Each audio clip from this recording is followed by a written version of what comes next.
चुनावी मैदान में जाने के साथ ही जो है जो संगठन होता है, जो कार्यकर्ता होता है, उनके ऊपर एक बड़ी जिम्मेदारी होती है। जिस पार्टी के संगठन की मजबूती होती है वो अच्छे प्रदर्शन कर पाते हैं, जो देखने को मिलता रहा है। लेकिन जो बातें कही जा रही है कि पिछले दिनों लोजपा रामविलास में खगड़िया में जो है बड़ी टूट हुई, लगभग 38 नेताओं ने पार्टी से इस्तीफा दे दिया और पाला बदल करके आपके ही चाचा के पास, यानी चिराग पासवान जी के चाचा के पार्टी में चले गए।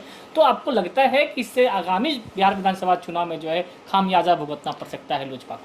इससे कोई खामियाजा किसी को भुगतना नहीं। ये तो बड़े बड़े नेता आते जाते हैं, ये तो फिर भी जिला अध्यक्ष और वो उनके साथ उनके कुछ सहयोगी हैं जिनकी नाराज़गी इस बात को लेकर थी कि भैया अब कोई भी व्यक्ति लंबे समय तक 5 साल तक जिला अध्यक्ष है तो उसके बाद दूसरे को मौका मिलना ही था। तो कोई अगर ये सोचे कि भैया अब हम आजीवन जिला अध्यक्ष हम ही रहें तो ये संभव नहीं है। पार्टी संगठन एक तरीके से चलता है और उनको प्रदेश में भेजा जा रहा था, लेकिन उनकी असहमति थी, उनका विरोध था, उनको नहीं ठीक लगा, उन्होंने दूसरी जगह जाने का निर्णय लिया। उनका स्वागत है। वो तो कह रहे कि एमपी साहब मान सम्मान नहीं दे रहे थे भाई, जब चुनाव के टाइम में बहुत अच्छा मान अगर सम्मान कोई मिलता था, फिर बाद में ऐसी कौन सी बात आ गई, फिर मान सम्मान में कमियां दिखी? देखिए क्या है कि यदि कोई भाई नाराज हो जाए और नाराज होकर कोई विषय रख दे तो उस बात का बुरा नहीं मानना चाहिए। शिवराज जी भी हमारे भाई हैं। हाँ, इस बात को लेकर ज़रूर हमारी उनसे थोड़ी सी नाराज़गी रहेगी कि हमने हमेशा उनको सम्मान दिया और जब तक वो जिला अध्यक्ष के पद पर रहे, जब तक चिट्ठी नहीं आई कि उनको प्रदेश में प्रणोति दी गई है, तब तक उनका मेरे प्रति, मेरा उनके प्रति भाव हमेशा बेहतर रहा।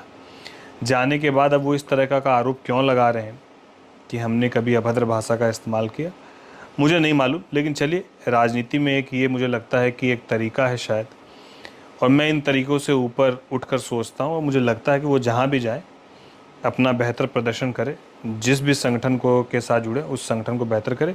मेरी जवाबदेही लोजपा के प्रति है और मैं ये विश्वास दिलाता हूँ कि आगामी 6 महीने में लोजपा अगल बगल के सभी जिलों से सबसे बड़ा संगठन खगड़िया जिला में खड़ा होकर करके हम लोग सब दिखाएंगे। लोकसभा का जो है सदन चल रहा है, सत्र चल रहा है और नदियां भी अगर जिले में अगर बात करें उफान पर है। कई ऐसे जो निचले इलाके हैं जो कि बाढ़ की पानी अब जो है दस्तक देने को तैयार है।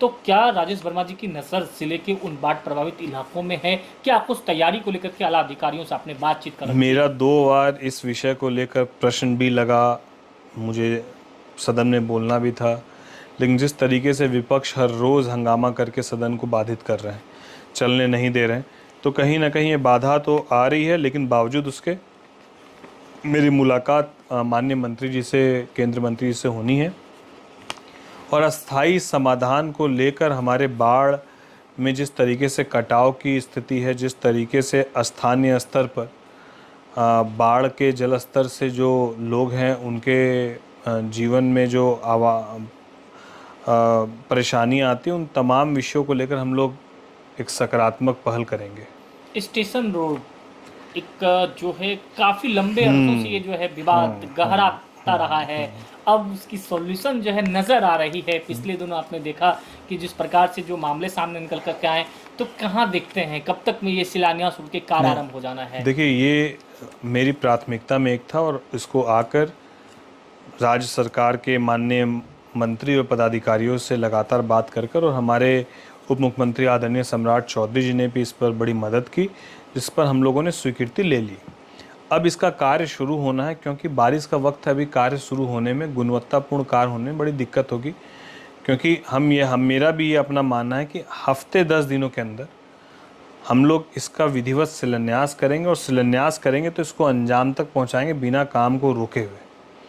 तो हमारा भी प्रयास है। मैं समझ सकता हूँ कि बाज़ार के लोगों की स्थिति क्या है, उनको कितनी तकलीफ़ों का सामना करना पड़ रहा है दशकों से, वर्षों से, लेकिन ये विश्वास दिलाते हैं कि अब अगले बारिश में आपको ये परेशानी का सामना नहीं करना पड़ेगा। हम लोग 100% जल्दी ही उसको शिलान्यास करके काम को शुरू कराएंगे और आपकी एक अस्थायी समस्या का समाधान भी सुनिश्चित करा के। चलिए, हमसे बात करने के लिए बहुत बहुत धन्यवाद। बहुत बहुत धन्यवाद।